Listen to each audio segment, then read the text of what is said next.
Voice of മുജീബിലേക്ക് അവർക്കും സ്വാഗതം. ഒരിക്കൽ കൂടി ഇന്ന് സങ്കടക്കാഴ്ച കാണേണ്ടി വന്ന ദിനമായിരുന്നു.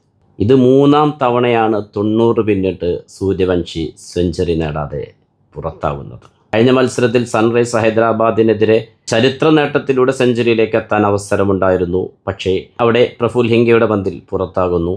ഇന്ന് കുറച്ചധികം ബോളുകൾ നേരിട്ടെങ്കിലും സെഞ്ചുറി നേടാൻ ആരാധകരെല്ലാം ആഗ്രഹിച്ചിരുന്ന ദിനമായിരുന്നു. 46 പന്തിൽ 96 റൺസ് നേടി നിൽക്കുമ്പോഴാണ് ഇന്നത്തെ ക്വാളിഫയർ 2 മത്സരത്തിൽ ഗുജറാത്തിനെതിരെ റബാദയുടെ ബോളിൽ പ്രസീദ് കൃഷ്ണ ക്യാച്ചെടുത്ത് പുറത്താകുന്നത്. ഒരു ഷോർട്ട് ബോളിൽ ബൗണ്ടറി നേടാനുള്ള ശ്രമത്തിലായിരുന്നു ബൗണ്ടറി ലൈനിൻ്റെ അരികിൽ പ്രസീദ് കൃഷ്ണയുടെ കരങ്ങളിലൊതുങ്ങി സൂര്യവംശി പുറത്താകുന്നത്.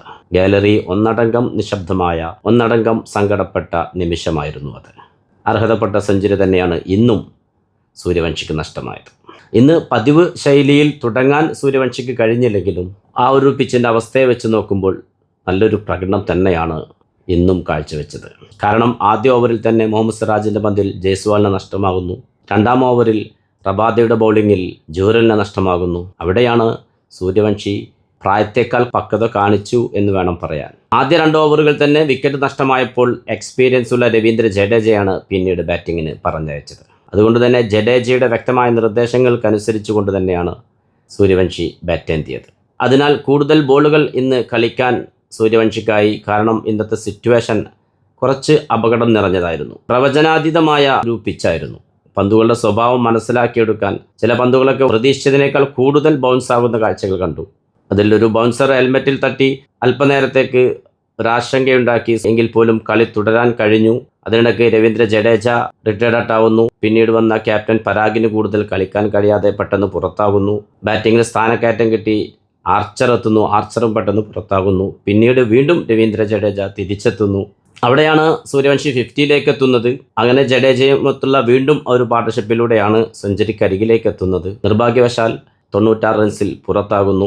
7 സിക്സുകളും 8 ഫോറുകളും അടങ്ങുന്നതായിരുന്നു ആ ഇന്നിങ്സ്. സിക്സുകളുടെ എണ്ണത്തിൽ ഇന്നത്തേതടക്കം 72 സിക്സുകളായി കഴിഞ്ഞു. ഇനി ആ ഒരു റെക്കോർഡ് തകർക്കണമെങ്കിൽ സൂര്യവംശി തന്നെ തീരുമാനിക്കേണ്ടി വരും. ആ ഒരു റെക്കോർഡ് മറികടക്കണമെങ്കിൽ വർഷങ്ങൾ കാത്തിരിക്കേണ്ടി വരും. അതല്ലെങ്കിൽ ഇതുപോലൊരു അത്ഭുതം വേറെ സംഭവിക്കേണ്ടി വരും. ഇന്നത്തെ 96 റൺസ് പ്രകടനത്തോടെ ഫോറുകൾ നേടിയ എണ്ണത്തിൽ 3-ാം സ്ഥാനത്തേക്ക് എത്തുന്നു. 65 ഫോറുകളുമായി സായ് സുദർശനും 64 ഫോറുകളുമായി വിരാട് കോഹ്ലിയും 63 ഫോറുകളുമായി സൂര്യവംശിയുമാണ്. സിക്സുകളിൽ 72 സൂര്യവംശി നേടിയിട്ടുള്ളത്. 2-ാം സ്ഥാനത്തുള്ളത് അഭിഷേക് ശർമ്മയാണ്. അത് വലിയ ഒരു വ്യത്യാസത്തിലാണ് കടക്കുന്നത്. 43 സിക്സുകളാണ് അഭിഷേക് ശർമ്മ നേടിയിട്ടുള്ളത്. 650 റൺസുമായി ലീഡ് ചെയ്തിരുന്ന സൂര്യവംശി ഇന്നത്തെ 96 റൺസ് കൂടി കൂട്ടിച്ചേർത്ത് 776ലേക്ക് എത്തിയിരിക്കുന്നു.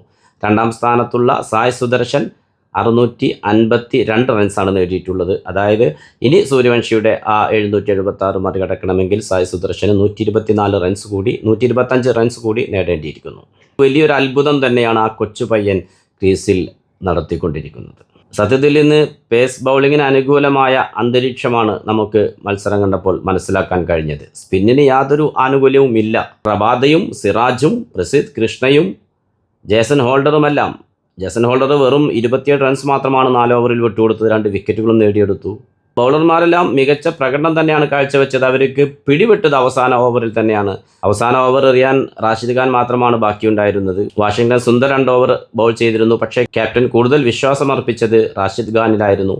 ജഡേജയായിരുന്നു അവസാന ഓവറിൻ്റെ ആദ്യ ബോളിൽ സ്ട്രൈക്കിലുള്ളത്. പക്ഷേ ഒരു റിസ്കി സിംഗിൾ എടുത്തുകൊണ്ട് ഫെരേരയിലേക്ക് സ്ട്രൈക്ക് മാറുന്നു.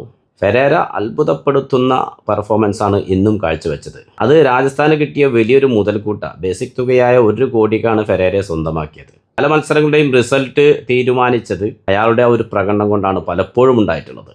ഇന്നും നിരാശപ്പെടുത്തിയില്ല. 11 പന്തിൽ 38. അതിൽ അവസാന ഓവറിൽ മാത്രം നേടിയത് 5 പന്തുകളാണ് അവസാന ഓവറിൽ ഫെരേര കളിച്ചത്. അതിൽ 4 സിക്സുകളും 1 ഡബിളും. ആ ഒരു ഓവറിൽ നിന്ന് മാത്രം 27 റൺസ് നേടാൻ ഫെരേരയിലൂടെ രാജസ്ഥാൻ റോയൽസിന് കഴിഞ്ഞു. അതുകൊണ്ട് തന്നെയാണ് 214ലേക്ക് സ്കോർ എത്തിക്കാൻ കഴിഞ്ഞതും. വ്യക്തമായി പറഞ്ഞാൽ ക്യാപ്റ്റൻ്റെ തീരുമാനം പാളിപ്പോയ ആ ഒരു ഓവർ അത് അവസാന ഓവർ തന്നെയായിരുന്നു. പക്ഷേ വേറൊരു ഓപ്ഷൻ ക്യാപ്റ്റൻ അവിടെ ഇല്ല എന്നുള്ളതും ഒരു യാഥാർത്ഥ്യമായിരുന്നു. പുതിയ ക്രിക്കറ്റ് വിശേഷങ്ങളുമായി നിങ്ങളിലേക്ക് വീണ്ടും എത്തും. നിങ്ങളുടെ സ്വന്തം വോയിസ് ഓഫ് മുജീബ്. ചാനൽ ആദ്യമായി കാണുന്നവർ സബ്സ്ക്രൈബ് ചെയ്യുക, ലൈക്ക് ചെയ്യുക, നിങ്ങളുടെ അഭിപ്രായങ്ങൾ കമൻറ്റായി രേഖപ്പെടുത്തുക.